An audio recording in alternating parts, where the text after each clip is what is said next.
Calme-toi, Mélie. Maintenant, vient le temps du sujet le plus frustrant, je trouve, par rapport au fast fashion. C'est pas l'environnement, mais c'est sur l'impact social qu'a le fast fashion.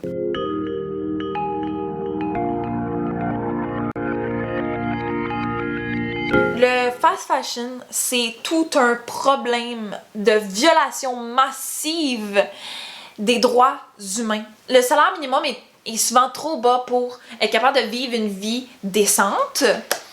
Puis après, les horaires de travail sont anormaux selon ce qui a été fixé par l'Organisation internationale du travail. Il y a aussi une forte répression syndicale, comme au Cambodge, au Vietnam, puis au Bangladesh.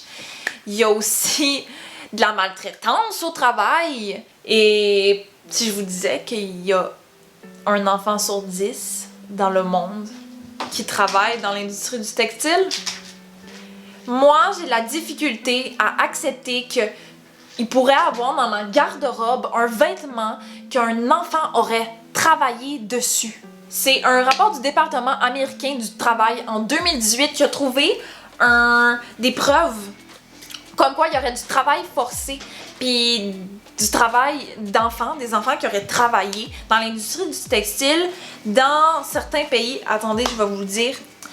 En Argentine, au Bangladesh, au Brésil et en Chine, Inde, Indonésie, Philippines, Turquie, Vietnam, puis peut-être même bien d'autres. Tout ça, c'est pour avoir un coût de production minime pour qu'à la vente, le produit final ait un prix imbattable. Les grosses entreprises délocalisent leur production pour aller chercher une main-d'œuvre ailleurs, une main-d'œuvre que je dirais bon marché. Puis ça finit comment? Ça finit avec des conditions de travail misérables. Bon, la meilleure façon de parler des conditions de travail, je pense que ça serait de donner des exemples. Le premier que j'ai, c'est au Bangladesh. Les ouvriers, qui sont en fait la majorité des ouvrières, des femmes, gagnent environ 96 $ par mois. La commission des salaires du gouvernement au Bangladesh a suggéré qu'il fallait en fait 3,5 fois ce salaire-là pour atteindre une vie décente puis avoir une vie avec le strict minimum, tu sais, de genre manger puis avoir un toit. 3,5 fois le salaire de 96 $ qu'ils gagnent par mois. Puis ça, pour être capable d'avoir ce salaire-là, les femmes, on va parler généralement des femmes, ils doivent faire du temps supplémentaire pendant leur mois. Ils travaillent 10 heures par jour, 6 jours sur 7 et toute l'année.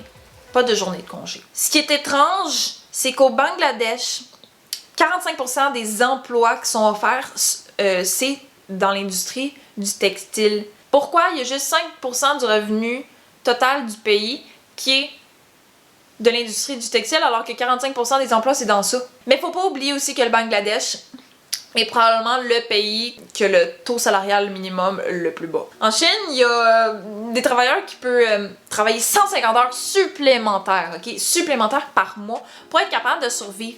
Puis ça c'est sans compter les compagnies que s'ils annulent, s'ils font des annulations de commandes, ben c'est des millions de personnes en Asie qui finissent sur le seuil de la famine parce que les commandes ont été annulées. Ensuite, le drame de Rana Plaza.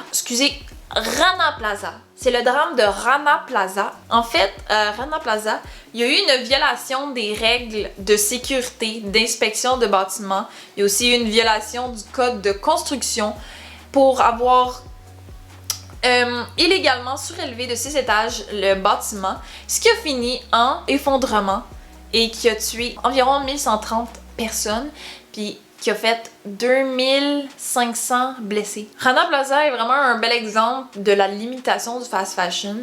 En fait, c'est que les ouvriers là-bas cousaient pour des marques occidentales, des marques d'ici, là, en échange de salaires misérables.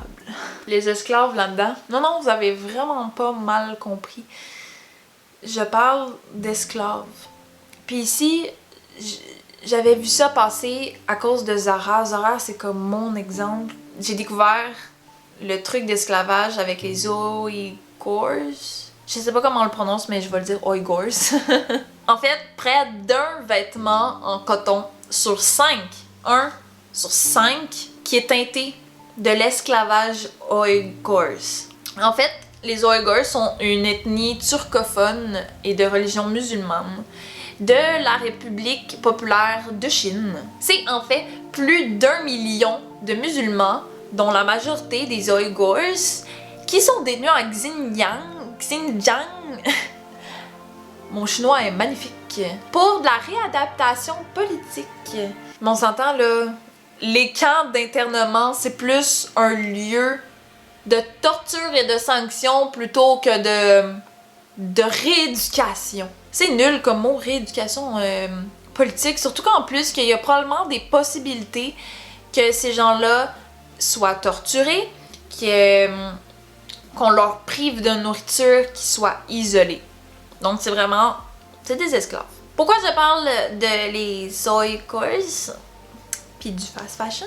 C'est qu'en fait, il y a un rapport publié par l'Australian Strategic Policy Institute qui révèle 82 entreprises, dont Zara, Nike, Lacoste, Zara ça m'étonne pas, qui seraient en lien avec l'utilisation de Oïghours directement ou indirectement grâce à des programmes abusifs de transfert de main-d'œuvre. Oh là là. Ça aussi c'est quelque chose que j'ai de la misère à penser qu'il y a probablement un des morceaux de coton dans mon garde-robe qui a eu un esclave qui a travaillé dessus.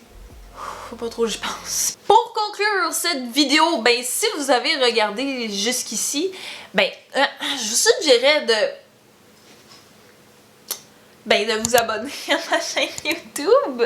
Puis ce que je voulais dire comme mot de la fin, c'est qu'en tant que consommateur, on a quand même un bon rôle à jouer.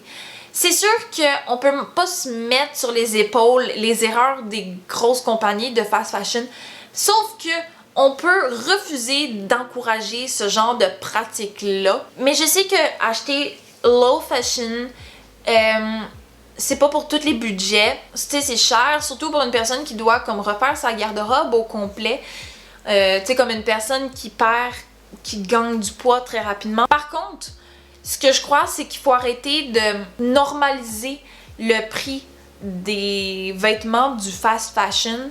Donc, je peux pas faire une vidéo qui bâche vraiment gros le fast fashion sans vous donner mes trucs à moi. Puis, je veux dire, c'est les trucs les plus simples. Tu sais, j'ai vieilli, puis il a fallu que je change ma garde-robe parce que, ben, je suis devenue une femme. J'ai été en friperie le plus souvent possible. J'y allais pratiquement à toutes les semaines. Il y avait des fois où je sortais, j'avais rien. Des fois, je sortais avec 3 jeans qui me faisaient et pourtant, j'ai vraiment beaucoup de difficultés à trouver des jeans, même neufs. Donc, c'est sûr que quand j'achète neuf, sur le coup, ça fait mal, mais je me dis que tout ce que j'ai économisé en friperie parce que ça coûtait moins cher, ben ça vient équilibrer ma consommation au niveau de mon budget. Par exemple, moi je ne voulais pas acheter des sous-vêtements en friperie. Je suis un peu dédaigneuse là-dessus. Pour vrai, je connais personne qui n'est pas dédaigneuse sur des culottes usagées. Donc j'ai décidé d'acheter québécois, fabriqué à la main, avec des tissus recyclés. Ça a coûté vraiment cher, mais je me dis que cet argent-là que j'ai économisé dans comme mes jeans qui m'ont coûté 2$ au lieu de 20$, ça équilibre. Moi, je pense que si, ensemble, on milite contre les compagnies du fast fashion, puis qu'on change nos habitudes de consommation, on pourrait changer la donne, on pourrait changer le sort de l'environnement et des conditions humaines, des droits humains. Donc voilà! Je vous dis à la prochaine!